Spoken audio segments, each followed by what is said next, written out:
Welcome to yet another Go Running Tours talk. I'm Lena. I'm the founder of Go Running Tours, and every couple of weeks I speak to either a guest or a guide or partner that's part of Go Running Tours. And today I'm joined by my colleague in Lima, Victor. So Victor, instead of me introducing you, do you mind just introducing yourself to the listeners? Thanks, Lena. Hi, everybody. My name is Victor Espinoza. I'm from Lima, Peru. I'm 38 years old. I am a runner. I love running. In the other hand, I am a psychologist and I work at a university well-being area. And in my free times, I love to run. I love to coach and I love to meet new people. That's why I go running tours, Lima. So it's a nice opportunity to know new people and feel how the running is like a universal language.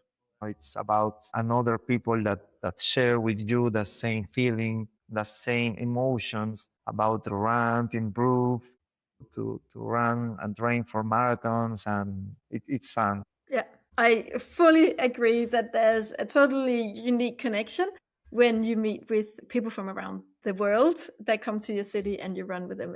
It's really very special. You mentioned we're of course going to talk about the running. How long have you been running, Victor and Soto? How did you get into it to begin with? Well, I start run in high school. I was a teacher of physical education, but he loves to run. So he tried to to put the seed of running each of one. And I received that and I start to run at high school. Then when I start the university, I start to train formally formally 4, 5, 6 days. So I started to train since 2006. So this is my 20-year training. And for that year, I ran every season. Some seasons are different than other. No, it's about your job, your studies, your family, your health injuries. So I learned that for me, this season 2026 is about to maintenance because I have a baby. It's about to take a relax of run. I mean, I run every week, but with not the same intensity that another seasons. So it's another season. And well, I ran around 20 years. It's impressive. You're still going at it, which is great. I know as well, Victor, one thing that you haven't mentioned yet, but I'm going to ask you about is that you're also involved with running with people with disabilities in Peru. Yes.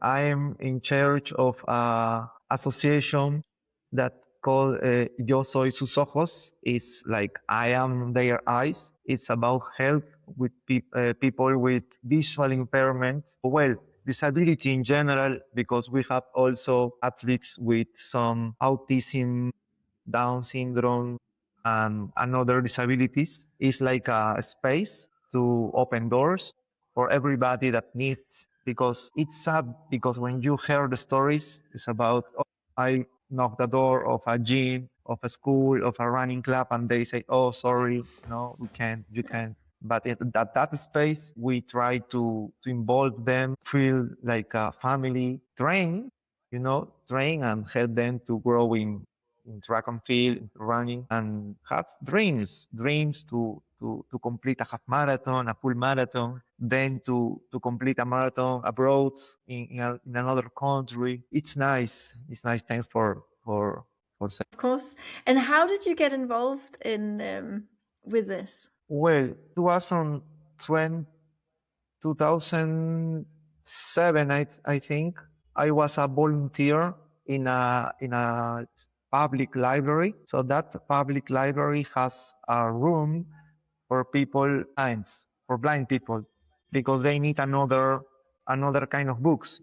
It's not about printed books. They need books in braille. They need audiobooks. So the volunteers, we need to translate the books, the printed books, in records for them, in cassettes. So the leader of that volunteer, it's a blind guy. So when I introduce myself, well, I'm Victor, I'm blah blah blah, I run. He told, hey, I am a run also. Inside me, I said, no, he's joking or he's blind. How can he run? So that's why I discovered and I do during that season of volunteer in that library. I know him. I know that he could run, but he need a guide runner. And I learned about all the systems. So from that year, my mind like boom, and I decided to learn more to help them because they exist. About the numbers, it's about the 15 percentage of the world have some kind of disability. So it's a huge amount of Yeah. people that need opportunities. So that was my story. And well, I am still involved. I want I want to my group grow and go in another regions of the country of Peru. And we hope that. Fantastic. Actually, our colleague Alessandro in Venice, he's a sort of a guide as well for.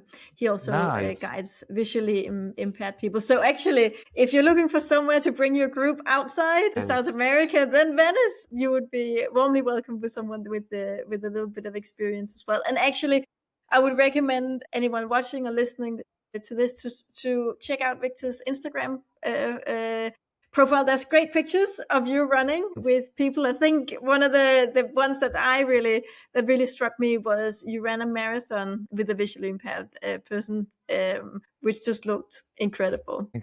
Thanks. For me, I start to be a guide runner for people with visual impairment, but my first time that I guide a full marathon was the last Mhm. year in 2025 at Uruguay. Was incredible because, well, my position at my association or my NGO is like a sports director. So I'm in charge of the volunteers, of the running plans, of the trainees. But well, I said one day, I said, hey, I never guide an athlete in a full marathon. Why not? So was a incredible challenge because my baby has the last year 1 year. So we need to negotiate. I need to negotiate, about with my wife, with my family, with times of work, studies. So that's incredible experience. Was incredible.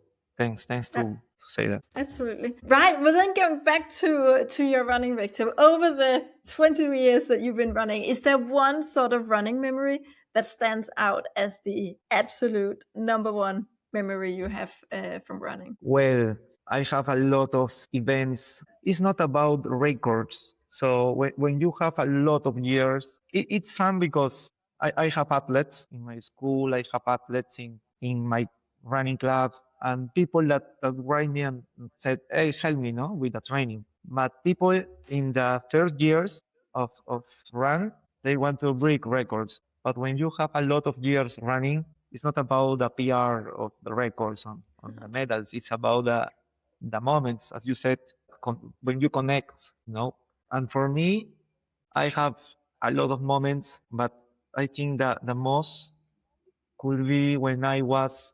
27 years old.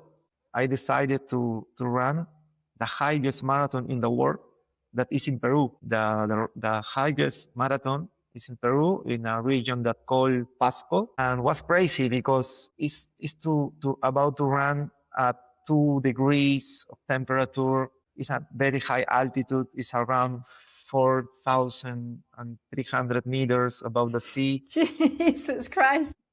Yes. So I decided to run and I connect that challenge with a movement to help people, kids that need blood donation. So it's Mhm. like I run 1 kilometer. If I finish, I need one donate. And I connect that. And in a lot of moments of that challenge, that marathon, I feel my body collapse. So I try to remember on the kids. I try to Mm. remember on that promise to them because I will always, I am a blood donator in a hospital for kids that has a cancer Mhm. of the blood, leukemia. So I promised them to finish. So it was crazy because the altitude, the pressure on my head, the fatigue, and I finished in almost 5 hours. But I think that moment for me was impressive because many people wants to run in some city, in some special marathon,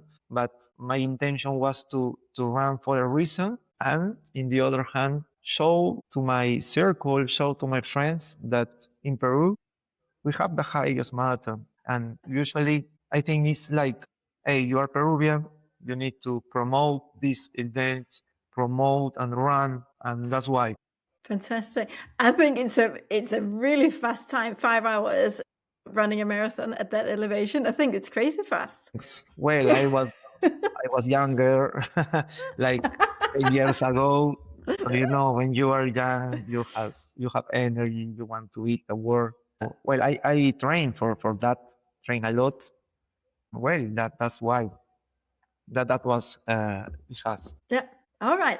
And then Victor, moving on a little bit to the running tours. We always talk about the running tours on these talks also because a lot of the people sort of watching or listening are of course interested in the different tours we have around the world. So why don't you tell us a little bit about the different running tours that you have in Thanks. Well, we have three kind of tours. We have the option of the historic downtown center. Remember that Lima was the capital of the Spanish Empire in the past. So we have a lot of history. Lima was the center of that empire. So we have a lot of heritage from Spain, from Europe. So we have a nice museums, nice buildings. It's a very, very old city, the downtown. So we have a tour to know that. We have another tour. Lima is the unique capital in South America that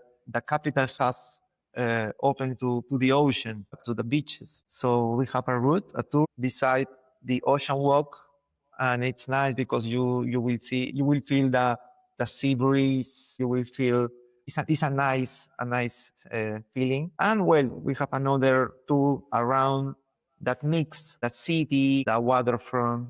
Lima is a nice city for run. We are so flat, no, and we have a humidity, and we are so a little bit cloudy. So it's a nice combination to have a nice run. In Peru, we are so kind. We are so respectful to the tourists.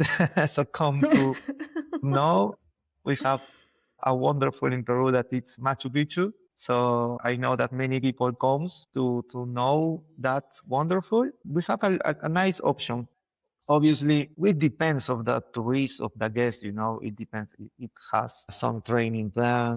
It has some a little bit time. So with my Hmm. team of me and my backup guides, with Rodrigo, with Domingo, we are open to negotiate, about your time, your distance, your hotel, because we want to offer a good experience. And we know that the life is complicated. So we are open to negotiate. Yeah, absolutely. But also, one thing that's really important is that also Domingo also used to be part of Go Running Tours. He's also a really experienced runner. That all your entire team are really really good runners, right? So they can and of course knowledgeable as well, so they can accommodate for all sorts of levels and interests for people who wants to run in Peru. Sure. If you were to recommend one of your tours, if people only had one tour that they could do, if they were only in town for a short time, which one would you recommend? Well, if they have short time, the best option could be we have like Hmm. hills. We have like ocean, beaches, and hills with the ocean view. So run up in the up of the waterfront is very nice. Run with that view at sunset or at morning is very beautiful. And all of this route has a special walk for walkers and runners. So it's very, very beautiful. So I could recommend that option. We have in total, the total waterfront has around 15 kilometers. So Mm. we could run 5, 6, 7, 8, 10, or make a two loops, if they want some half marathon. So Yeah. we have that option. And then, Victor, if we sort of move on from the running tours and then just talk about Lima as a city. Is there one thing that you would recommend to travelers that arrive in Lima that they should do that they probably don't know that they should do? So a little bit of an inside tip or a Oh, recommendation that many travelers don't know that they should be doing. it's a great question. As a local, we know that Lima or Peru is a gastronomic of in restaurants Mm, in food. We are good. We are in the top five of the best places to eat in yeah. the world. We have restaurants that are in the top five or top 10, but we have also another restaurants like secret points when you have a good food and a good price, because that kind of restaurants of the top 10 of the world are good, but the prices are crazy. It's around Yeah. 400, $500. I don't know if it is expensive or cheap, but I think in general it could be expensive. So we have another options. Another tip is about the food, the street food. Here Mm, in Lima, we love the food. So another good option is to know the markets, the street food, but the street food secure or safety, and yeah. could be a good recommendation to ask to the locals to say, hey, I want to know the culture, your real culture, because we have touristic restaurants, but they are very formal, I know. So it's good to imagine that a mix of a run walk tour, then go to eat street food, safety, and be immersive in the culture, like in Yeah. a market, like in the food, the music, to talk with the locals, to have a complete experience. And in my experience, by traveling also, because I am a tourist. When I travel, I learned that a best way to know a city is about run, about walk, because it's different when you take a tour bus, and it's better to go with a local to walk, to run. It's good for your health also. Yeah. And Especially if you're going to eat a lot. well, yes, in Peru you will eat a lot. It's real, but I think if you could have the opportunity to contact with a local, will be better. It's also important to know about a culture of the country that you visit. Yeah, I agree. Actually, that's interesting. It's one of these things that it seems like 90% of runners are also foodies. Not everyone is going to the flash restaurants, but everyone is sort of interested in food and want all the good local food. And some of the more popular tours, of some of our very popular tours, are the ones that mix the local culture with the local food as well. We can see that's really something that people want to do. So in Paris, we have the croissant run. In Bangkok, we have the from street art to street food. It's really Yes, something that's very relevant to our guests, at least. Great. yes. So, Victor, just one last question to you, which is one I asked for everyone, which is going back to running. If you were to give one advice to runners, and it doesn't matter whether it's beginners or whether it's elite runners or it's to all runners, but if you have one advice, what would that be? Wow, it's a deep question because we have a lot of advices. But if I could resume in one advice is to be grateful because as I told you, I work a lot of years with people with disability. I am a frequent donator of the Children's Hospital. So the health that we have, it's a gift. So Yeah. our body is like our vehicle, is if you have a car, you have a motorcycle, you need to have maintenance, you have to take care about that. So many times I includes me, we run like in automatically, but we need to think about about the present day, about how we feel and be grateful to run fast or slower. It's relative, it's subjective. I think we need to be grateful for that. And if you want to train real, not train for you, not to compare. So it's a mix of be grateful and be you, be real, and accept your body, accept your time, accept your pace, because Is your body is that you have, and work with that and be happy with that. Excellent. What a fantastic advice. I think that's really excellent, Victor. And I think a lot of us could listen to that. Maybe just have it a repeat sometimes whenever things are a little bit hard on the running track or anywhere else. I think that's an excellent advice. Perfect. I have no other questions, Victor. Thank you for joining, and thank you for sharing your passion, but also your views on running and all your admirable activities combined with running in the charities that you're part of, and of course giving some insight tips on in Lima.